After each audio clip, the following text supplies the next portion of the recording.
మస్తున్నావురా ring.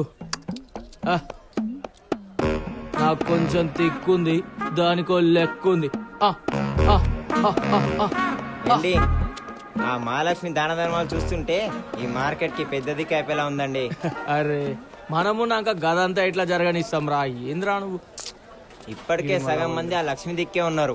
ఏదో మీ అన్న collection king కాబట్టి కొంతమంది అయినా మన దిక్కున్నారు. నీకెన్నిసార్లు చెప్పినారా నేను రీల్స్ చేసేటప్పుడు మధ్యలో లొల్లిల గురించి మాట్లాడొద్దు అని? ఇది అసలే మస్తు క్రియేటివ్ టాస్క్ రా. బయట ముందే మాలాంటోళ్ళని తొక్కేస్తున్నారు. ఇక మాకు మిగిలింది ఇదే. అర్థమైందిలేండి, చివరికి మిగిలేదు బొచ్చులు రాయే కదా. బొచ్చు గిచ్చు అన్నావు అంటే పుచ్చ పగిలిపోద్ది పిచ్చన్నా కొడక. నేనంటే జర మీ లొల్లి పక్కన పెడితే వాడు చాలా జోసఫ్ అంట మీ జాగ్రత్త చేపలు పెట్టుకొని మస్తు గిరాక్ చేస్తుండు. కాడవడ్రా నా పర్మిషన్ లేకుండా చెయ్యనీకి.